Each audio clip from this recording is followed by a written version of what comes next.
So I'm going to talk about quantum optical devices with interacting Fermi gases. And this talk is going to be about ultra-cold atoms. And since I'm the first speaker of this conference to deal with this topic, before I explain you what this picture actually represents, I'm going to explain a little bit about quantum gases, in particular, what's the differences and what makes them distinct from electronic systems that you are probably very used to.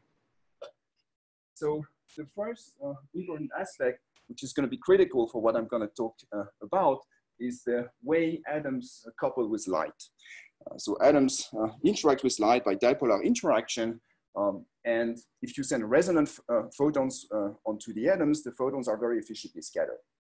If you send light that's off resonant with internal transitions inside the atom, what you're going to get is an atom that's polarized. And to second order, this polarization gives rise to a potential that's proportional to the square of the electric field, so the light intensity. The consequence of this is that any light intensity pattern you can create directly maps onto a potential that is seen by the atoms. And we're going to think of the atoms as sort of particles which we will use to mimic electrons in some solid state structures. And the way we are going to engineer the potential landscape is by optical methods. And this is particularly handy because we deal with very dilute systems for which the Fermi wavelength is of the order of the wavelengths of visible light. And therefore, we can create structures and we can observe and manipulate the atoms at the scale of the Fermi wavelengths using microscopes and optical methods, which I'm going to detail a bit further. That's the first very important aspect. The second, of course, is that atoms are actually charge neutral.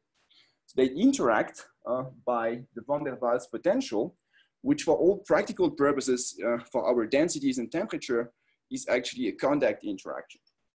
This contact interaction is controlled by the solution of the two-atom problem, which is in turn controlled by the internal structure of the atoms. Atoms are complicated particles, they are composite, they have a lot of internal degrees of freedom, and as a result, the molecular structure that we get for the two-atom problem can be controlled by external fields. And typically what we do is we place atoms in an external magnetic field that has no orbital effect because the atoms are actually neutral, but what it does is it shifts the molecular structures around.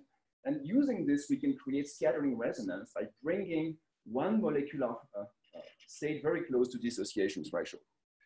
The consequence of this is that the parameter that's controlling the two-body interaction, which is the scattering length, that is number A, can actually show a divergence at particular values of magnetic fields. And that's a region where the gas is made strongly interacting.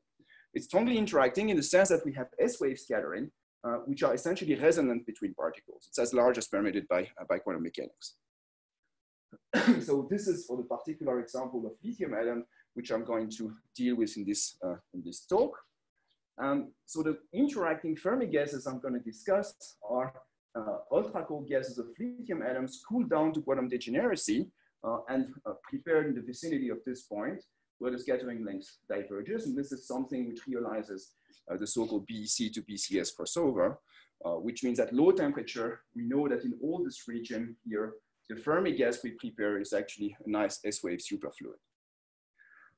And this system has been heavily studied in the past, starting from the pioneering work of David Jin, actually very close to here, and then it's been taken over by several groups over the last 15 years. And we know really a lot about this system, in spite of the fact that it is very strongly interacting. We know, we are pretty confident, we know the phase diagram, we know most of the thermodynamics, we actually even know now quite a lot about response functions, both from theory and from experiments.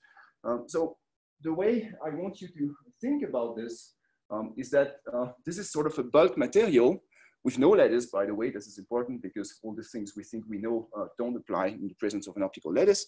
But in free space, we know really a lot about this. So think of it as a sort of bulk material over which we have a large degree of control. So what this talk is going to be about is basically what kind of evolution we can think of when we start from this bulk material and we want to add sort of new layers of complexity. And I'm going to focus on two aspects. The first one is trying to take this material and shape device-like systems in the spirit of mesoscopic physics that was very nicely introduced in the previous talk. And there I will present one result we have obtained in 2018, where we study transport in an array of sort of point-like scatterers that's implemented on this strongly correlated Fermi gases. And the second type of layer of complexity which we want to add, and that's something which has been going on in the last couple of years in my group at EPFL, is interfacing these systems with photons. And basically, what I'm going to tell you in this part, if time permits, is that we are now capable of taking these Fermi gases and doing cavity quantum electrodynamics with this in the single photon, single atom strong coupling regime. So let me start with the first aspect. So these are experiments. Oh, I'm sorry for the. These are experiments which were carried out at ETH Zurich in the group of Tillman and Esslinger. And this is a joint theory and experiment project together with our chairman and his former postdoc, Piotr Grishin. And there the idea is that we have this cloud of fermions, and we would like to mimic the behavior of mesoscopic devices. And the way we do that is we start from a cloud of atoms that looks like this. It is CR-shaped. That simply reflects the fact that it's trapped system, so it's trapped in vacuum, and then we use a combination of laser beam to give it this shape.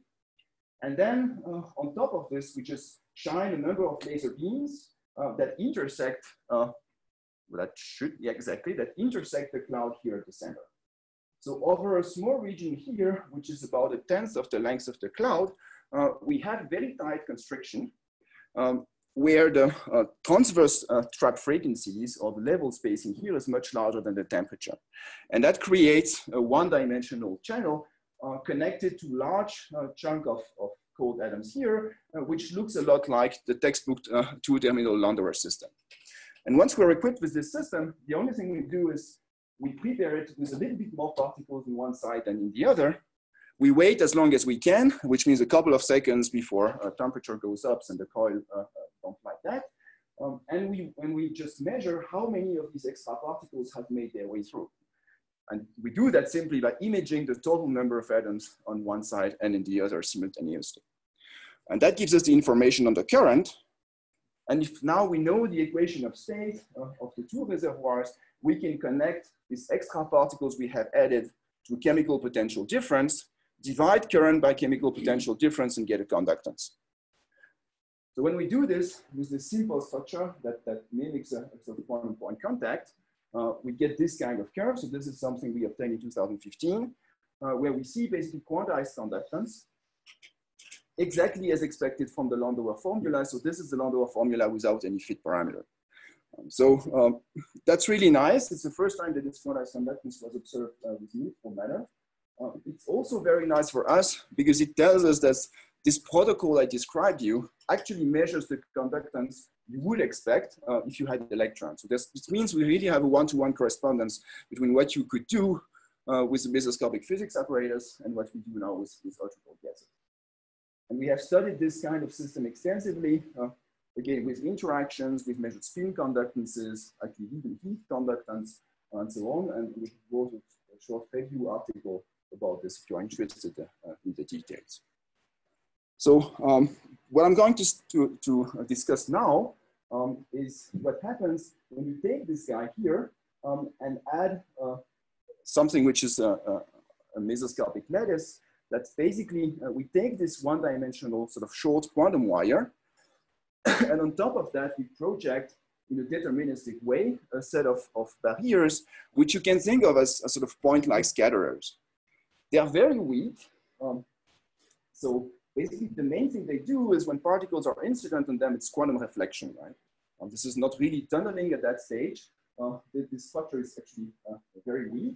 But that's enough for us to see quantum interferences in the sense that if we make an array of these, say, for example, 9 of these obstacles, what we see is basically a band structure, right? This is stupid Bragg scattering, this is sort of quantum mechanics 101. So this is the curve conductance as a function of gate potential, but this stands for chemical potential inside the structure. This region here is a regime where the entire structure is empty, and as we increase the potential, we see the conductance go up. And there's this dip here, which is exactly where we expect the band insulator to sit. There are several things you see on this. First, this is very smooth. It's very far from what you would expect from semiconductor physics with band structures, where you would have conductances that sharply drop down. This is due to finite temperature. And this is the main enemy in everything I'm going to tell you about. So this finite temperature is actually smoothing everything. This is something we understand quantitatively pretty well. The other thing which I will talk about in the second part of the talk is the error bars here, which, in unit of the quantum of conductance are a bit ridiculous compared to what you can do in electronics. And I will come to that because we have ideas on how to improve this. So this is sort of the starting point. That's what you get for weakly interacting particles. And now the question is, which we asked is, what does happen to this if everything else equal, so fixed temperature, fixed density, fixed everything, we increase an attractive interaction, right? And we increase it up to unitarity. Of course, at some point when you do that, these leads here are going to get superfluid or superconducting. And the question is, how does that translate into the conductance? And this is something which is very surprising. The answer is nothing happens. These are, okay, so first, this is a detailed plot of what this curve looks like as a function of parameters. I'm going to switch to interactions now. You perhaps don't see it very well, but all these curves here are for different interaction strengths. They span 2 or 3 orders of magnitudes. And what you see is essentially this feature with an error bars is always there. The conductance is quantitatively pretty much the same. And we always have this dip here, no matter what we do. What happens here at high gate potential is sort of the multimode character of the channel. This is something which is much more complicated, which we don't understand very well. But as far as the single mode regime is concerned, it seems that pretty much no matter what we do with interactions, there's no way to get rid of this pattern. That is something which is even more surprising because a couple of years before, we had actually studied the same system without the lattice pattern. And there what you see is that as you increase interaction, this is low interaction, this is stronger interaction. Again, everything else equal, more and more attractive interactions at finite temperature. So the system at some point crosses the superfluid transition. And sure enough, the conductance shoots up. That's not at all what happens. And remember, what we have here is a very weak lattice. It's a set of very weak scatterers inside the channel. And that's something which puzzled us, and that's where we turn to our colleagues from Geneva. And the reason for why this actually takes place is a very nice piece of one-dimensional physics. And the idea is that it can be summarized in this graph. You can describe this interacting system inside the channel as a Luttinger liquid. And now what happens when you have fermions in one dimension with attractive interaction, which we do, actually the attractive interaction is reinforced by the transverse confinement in our experiment. What happens is that you actually form a spin gap such that the charge degree of freedom or the transport properties are controlled by composite objects which are made of these fermion pairs. And now you can think of these fermion pairs either as fermions with attractive interactions that are bound to each other, or as composite bosons. There's a one-to-one correspondence between the two. And if you think of them as composite bosons, you realize that these bosons have a very strong repulsive interaction with each other. It's actually equivalent to a finite range repulsive interaction, simply because these pairs, when they come close to each other, they remember they are made of fermions. Therefore, they have to obey the Pauli principle. That gives rise to the repulsion.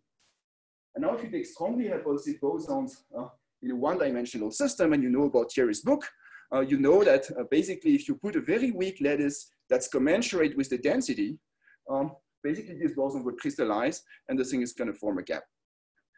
And that's exactly what happens. This is called the loser embryo liquid as far as the fermions are concerned. And what the picture is then that you have this weak lattice that pins these composite bosonic fermion pairs, these composite bosons. And now you realize when looking at this sort of insulator, that's a very correlated insulator, that if you change the interaction here, say you reduce it to 0, what you're gonna get is always something which has two particles spin up and spin down on each lattice side. And no matter what you do, you can just bring the interaction to zero and the system is gonna cross over directly to a band insulator. This is something completely smooth at commensurability. So no matter what you do, this guy here is gonna stay there and it will be an insulator, whatever the interaction strength. And that's the pattern which we are seeing. So Thierry has put that in mathematical ways. He has modeled our experiment, including finite size, inhomogeneities, finite temperature, and so on. And what you see here is the theory for the conductance close to this point, here for the different interaction strengths we have. And you see that at least qualitatively, the agreement is pretty good. Also in terms of how this minimum is actually shifting a little bit, and the magnitude of the conductance is compatible with what we see in the experiment. So again, the message for this type of experiment is that while we are able to measure conductances in a way that's analog to what you could do with mesoscopic physics, in spite of the fact that we have huge error bars as compared to what we have seen before with electrons, we can access regions of the phase diagram where we have very, very strong interactions, such that you can get actually some surprises and observe states of matter, which as far as we know, this Luther-Emery liquid had actually never been observed experimentally before. So that being said, I'm going to switch topic now and change to the second part of my presentation. And we're going to also change university because this is now a new experiment which I've been setting up over the last 3 years at EPFL. And I want to highlight in particular the work of Kevin Hu, who was bold enough to start his PhD in this lab. And basically in less than 3 years turned it into a nice cold atom experiment, which works. And where we now can really combine a cavity QED with strongly interacting Fermi gases. So the idea there is that we're going to have a high finesse cavity. So this is what this looks like. There are these two mirrors separated by about 4 centimeters. And this is a high finesse cavity. The technical aspect probably you're not really interested in. But the point is that this cavity here is going to use later on to couple single photon with the atoms in the strong coupling regime. The cooperativity here is larger than 1. And in between these two mirrors, we produce strongly correlated Fermi gases. This is a nice example. It's a Bose-Einstein condensate of fermion pairs, which we have observed in our experimental setup. I just want to say that there is quite some technical overhead to try to build this. This is the only experiment of this kind that exists. And so if you are interested in the technical aspect, I can comment on this privately if you have questions. And the cool thing is that it actually works in the sense that we have both now quantum degenerate strongly interacting fermions and single photon coupling. So what we can check is that indeed we reach the strong light matter coupling regime. We do that by simple transmission spectroscopy through the cavity. We have now lithium atoms, so we remember the atomic structure. Our lithium atoms are composed of 2 hyperfine states. So I spoke about spin up and spin down before.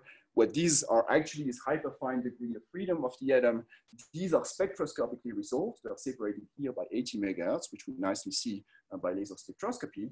And we just now couple photons to this system, and we have 2 tuning parameters. One is the detuning of the cavity with respect to the atomic transition, and the other one is the detuning of the laser with respect to the cavity. And that provides us with a nice transmission spectrum. And if you know a bit of polariton physics, this is basically polaritons. Right? So you have, because we have 2 atomic states here, plus 1 cavity mode, you expect 3 branches of polaritons. The first one here, which you see nicely, one which is in between the 2 atomic resonances. So on this graph, the atomic resonances are diagonal lines, and cavity modes are horizontal lines.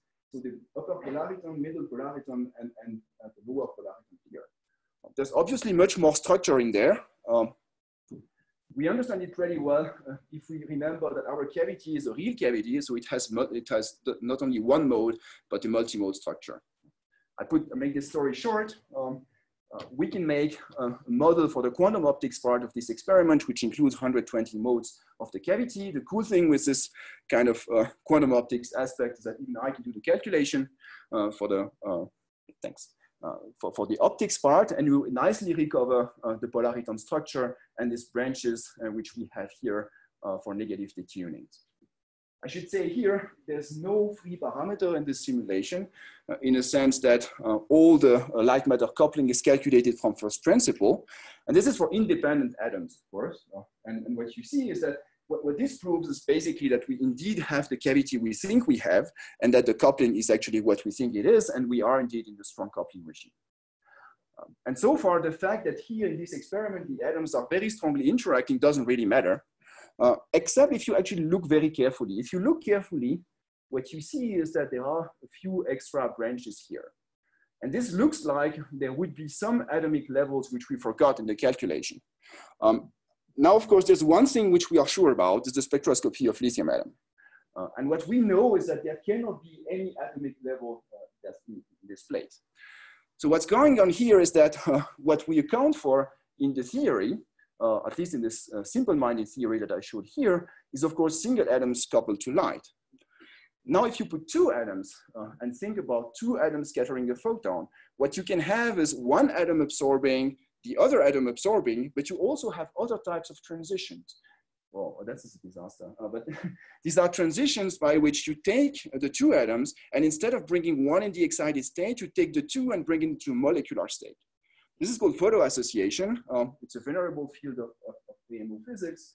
For lithium atoms, it has been done extensively by Randy Hewlett in the 90s. And this is exactly what we see. And now the cool thing is that the light matter coupling is actually much more complicated. You have actually a situation in which you kill a photon, you take an atom of spin up and an atom of spin down, and you make it a molecule. And what this means is that when you see strong coupling in these transitions, which we do, if we zoom strongly enough, we are actually making some kind of pair polaritons by which we have single photons directly coupled to the pair correlation function. And it's a few lines of math to start from this Hamiltonian I showed you and deduce that the Harvey splitting we observe here is directly proportional to the pair correlation at short distance. That is something which is very exciting because in contrast to the spectrum with coupling to single atom, this coupling to pairs is actually sensitive to interaction strengths. It really contains many-body physics. This is what we observe if we vary the interaction strengths. This is unitarity. This is so-called BC side or BCS side. And what we see here is that the Harvey splitting is going down as we change magnetic field or as we change interaction strength. That reflects the fact that the size of pairs is actually changing as a function of interactions. If pairs are very close to each other, it's very easy for them to be turned into molecules, and it's much harder when they are further away. And this is directly mapped onto the spectroscopy of the cavity system. I will just not say much more about this. We now think we have a quantitative understanding for how this actually scales. This is work in progress in the lab right now. With that, I just want to summarize. I showed you a few, one particular experiment in which we do mesoscopic transport. There's much more which we can do, in particular controlling spin transport. This is what's going on right now and my former colleagues at ETH Zurich. And we can really search for new states of matter using this kind of complicated arrangement. And there are many perspectives for this cavity QED experiment with coupling to fermions. I just want to highlight one particular example of this, which is where we actually want to merge the two aspects. It's a proposal we've put together a couple of years ago, where we think we can use this two-terminal system, couple one reservoir to the cavity, and perform non-destructive measurements of the population here. And if you do that, you realize that what you're doing is keeping track of each and every atom entering and leaving this channel. And that should give you the best possible transport measurement ever. And it turns out that you can actually operate this system and derive what the quantum limit to this is. And this system actually should operate in a regime where the resolution is only limited by measurement back action.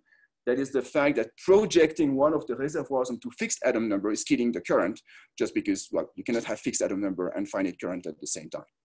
We put a bit of math in that, and it seems pretty promising as a perspective for these experiments. And with that, let me thank you for your attention. We have decent mountains also in Switzerland.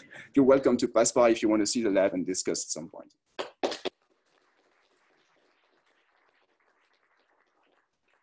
Thank you, Jean-Philippe. So I guess we start directly with a question. Can you repeat the question? Sure. Yeah. So thanks for the beautiful talk. You mentioned that the Luther Emery liquid may have been seen for the first time in your case. Do you have thoughts on what ingredients the cold atom system has that are not available in standard mesoscopic systems, or what is different? So the question is what makes cold atom, what makes it possible for cold atom to observe the Luther Emery regime that makes it not possible in other systems? I think we have purely attractive interaction here. There's no Coulomb repulsion, and that's just by construction. So I think that's, Thierry, perhaps you have some comment on it, but I would say this is the main point. Yes. So I understood that the first thing about the Bose-Einstein condensation was on the side, so you have momentum distribution signature. How do you, I didn't quite get, if there was a signature on the BCS side, that is a BCS. Okay, so so the question is, how do you identify superfluidity when you're not just on the BEC side? Yeah, if you're on the other side. Exactly. So do we have different signatures? So I showed this momentum distribution, that's sort of the canonical way. And to do this, we actually go wherever we like, BEC or BCS, but we do a fast sweep of the magnetic field before imaging. So that sort of maps the system adiabatically to the BEC side. And if we conserve entropy, we kind of know where we are in the phase diagram. That's one way.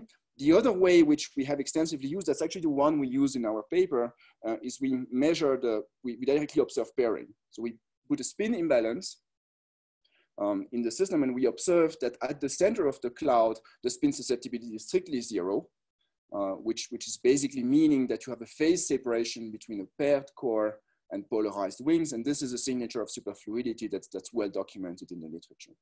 That's another possibility. Other questions? Quickly at the end, quite interesting. Is there any measurable amplitude you think for a 3-body or 4-body molecular state? In some of these cases, there were actually further higher end states than observed. Yes, so the question is about this molecules. Is it possible to actually see 3-body or 4-body types of photo association? I think to be honest, the molecular part of this, the exact molecular structure, we don't know, because it has not been calculated in this regime of parameters, and it's actually something which requires a professional molecular spectroscopy. Now, the likelihood that you already have 2 atoms very close to each other is small.